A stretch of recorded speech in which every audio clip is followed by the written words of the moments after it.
नमस्कार, मैं हूं दिलनवाज और आप देख रहे हैं राजपथ। देश की राजनीति में भाजपा को हराने के नाते बिहार की राजधानी पटना में एक बैठक बुलाई गई, जिसमें दलित मुस्लिम को अलग रखा गया। वहीं अन्य पार्टियों को इस बैठक में शामिल किया गया। बात करें शिवसेना की, तो शिवसेना को भी इस बैठक में शामिल किया गया, यानी अब शिवसेना भी सेकुलर पार्टी हो गई है। वहीं बात मुसलमानों की जाए तो इस बैठक से मुसलमानों को दूर रखा गया और AIMIM के नेता असदुद्दीन ओवैसी को इस बैठक में नहीं बुलाया गया। वहीं मीडिया कर्मियों से बात करते हुए जब ओवैसी से विपक्ष की बैठक को लेकर सवाल हुआ और उनसे पूछा गया कि क्या उन्हें इसमें शामिल होने के लिए बुलावा नहीं मिला था, इस पर असदुद्दीन ओवैसी का कहना था कि उन्हें बैठक में शामिल होने के लिए इसलिए नहीं बुलाया गया क्योंकि हम सच्चाई बोलेंगे। शिवसेना को बैठक में शामिल होने के लिए बुलाया गया, क्या वह अब एक सेकुलर पार्टी हो गई है। उनका कहना है कि विपक्ष को सबसे पहले अपना एजेंडा क्लियर करना चाहिए।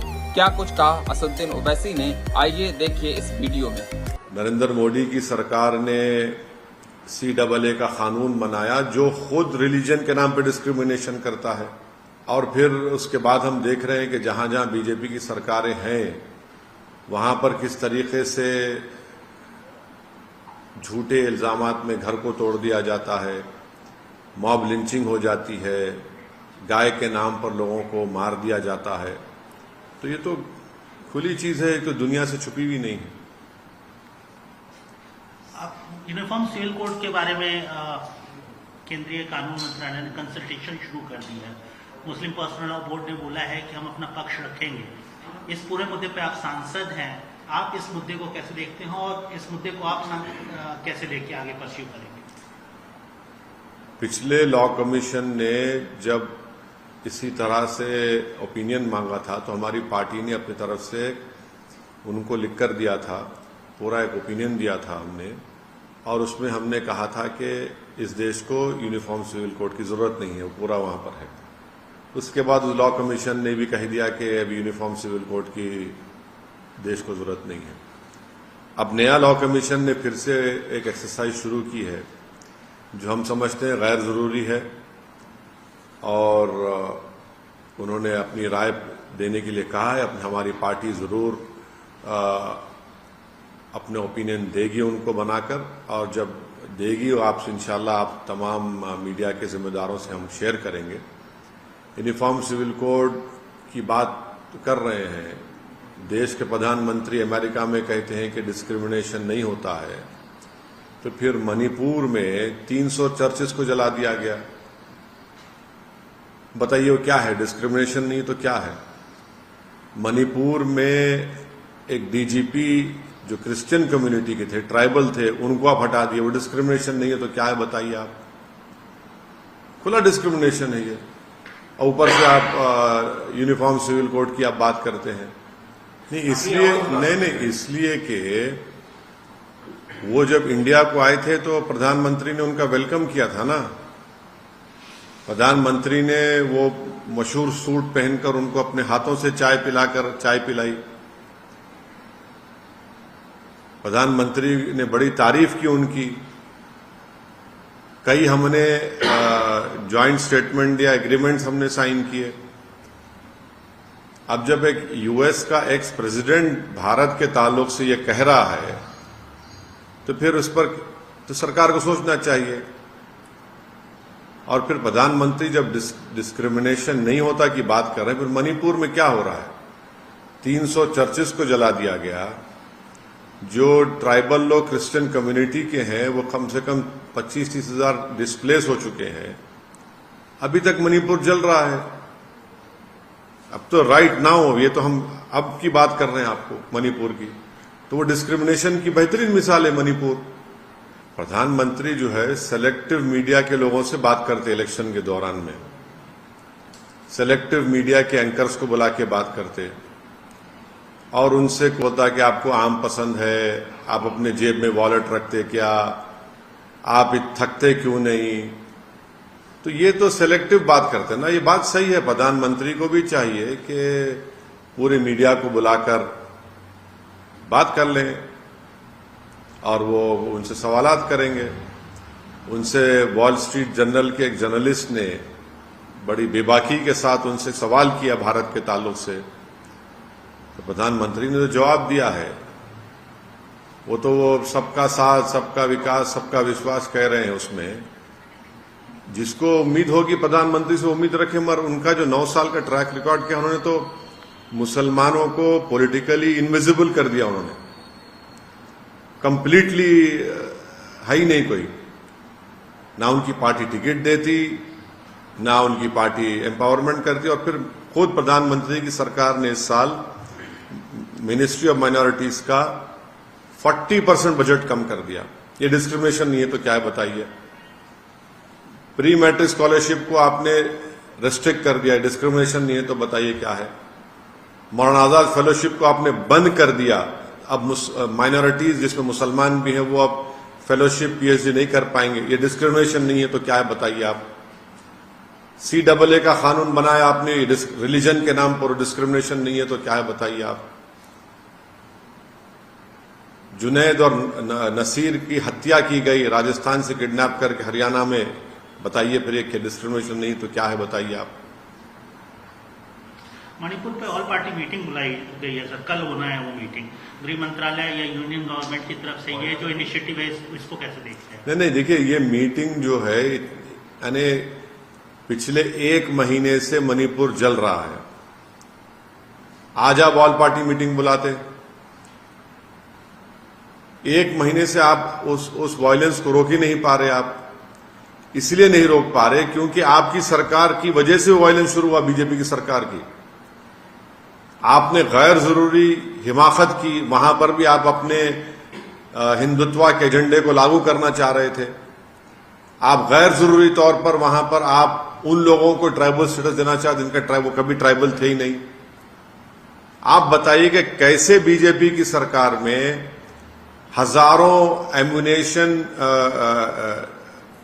कार्टेजेस लूटे जाते हैं, 4000 5000 के करीब हथियार लूटे जाते हैं पुलिस एकेडमी से। कैसे होता है सब बताइए? ये तो इनकी नाकामी है। आप आज ऑल पार्टी मीटिंग बुला रहे हैं, आप क्या होगा ऑल पार्टी मीटिंग में? हम तो उम्मीद कर रहे थे कि प्रधानमंत्री खुद मणिपुर जाएंगे, वहां पर जाकर वो उन लोगों को समझाएंगे, उन लोगों से अपील करेंगे। मगर सरकार उस पर ऐसा लग रहा है कि बिल्कुल सरकार के पास कोई वो ही नहीं है, कुछ आंसर ही नहीं है उसके ऊपर। ना गवर्नेंस दिख रहा है वहां पर, कुछ गवर्नेंस नहीं दिख रहा वहां पर। मणिपुर को तो छोड़ दिया गया, भाई जलता है जलने दो। मोदी सरकार सरासर नाकाम साबित हुई मणिपुर में। इतने दिन से कैसे जलता है मणिपुर बताइए आप? हैदराबाद को लोग आ गए हैं वहां से अपने घर बार छोड़कर। आप देखिए एक इंग्लिश अखबार की रिपोर्ट, हैदराबाद को आ गए वो लोग, जिसमें से एक तो अपना नया बनाया घर को छोड़कर आ गए वो लोग। राष्ट्रपति शासन लगना चाहिए मणिपुर में सर, स्थिति को और ज्यादा करीब। मणिपुर में इस सरकार ने उसको उसके हाल पर छोड़ दिया, जलने दिया। आपकी जिम्मेदारी है, सरकार की जिम्मेदारी है, केंद्र सरकार की, मोदी सरकार जिम्मेदारी थी उसको उस वायलेंस को रोके, वहां के ट्राइबल लोगों को आश्वासन दे कि भाई ऐसा कुछ नहीं होने वाला है आपसे। वहां पर जो क्रिश्चियन कम्युनिटी को टारगेट किया जा रहा है उसको रोके, जो चर्चेस को जलाया जा रहा है उसको रोके। वहां पर रूल ऑफ लॉ ही नहीं है, वहां पर तो हथियार लूट के लोग एक दूसरे को मार रहे हैं, डिस्प्लेसमेंट हो रहा है लोगों का वहां पर। नहीं, देखिए हमको तो उसमें बुलाया नहीं गया है, इसलिए नहीं बुलाया गया है क्योंकि नंबर 1 बात यह है कि हम सच्चाई को बयान कर देंगे। दूसरी बात यह है कि उस मीटिंग में शिवसेना है, शिवसेना सेक्युलर हो गई है क्या?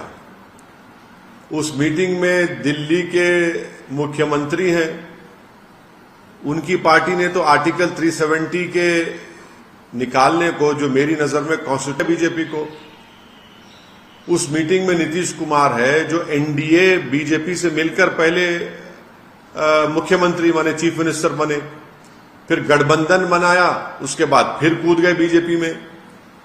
जब गोधरा का वाकया हुआ तब नीतीश कुमार तो रेल मंत्री थे ना। जब गुजरात में जेनोसाइड और प्रोग्राम हो रहा था, जब नीतीश कुमार तो बीजेपी के साथ थे। आप अगर ये एजेंडा आपका है कि हम सिर्फ मोदी को हराएंगे या बीजेपी को हराएंगे, तो फिर आपका एजेंडा क्या है बताइए। चलिए, कांग्रेस पार्टी ने तो यूएपीए का जब अमेंडमेंट अमित शाह लाए थे 2019 में, उन्हें सपोर्ट किया उसको।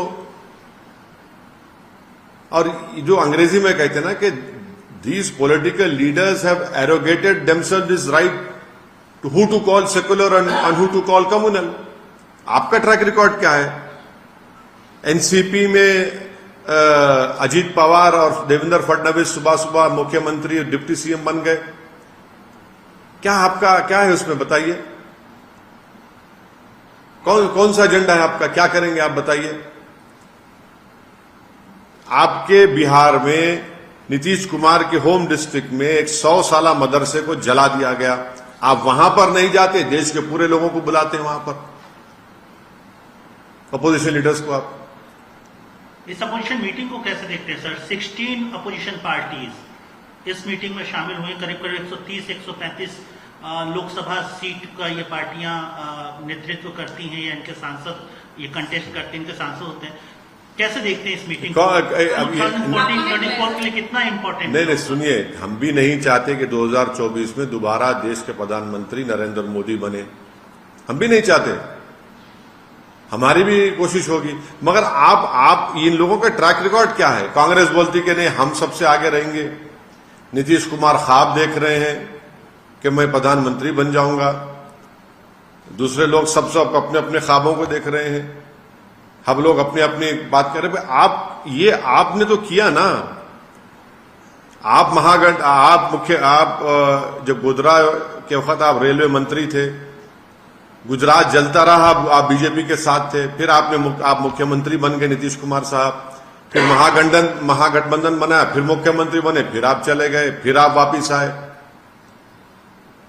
दिल्ली के मुख्यमंत्री तो 370 में बीजेपी को ओपन सपोर्ट करे, आज रो रहे हैं पूरे देश में कि बीजेपी ने ऑर्डिनेंस जारी करके मेरे इख्तियारात छीन लिए। आप तो 370 का सपोर्ट करे थे।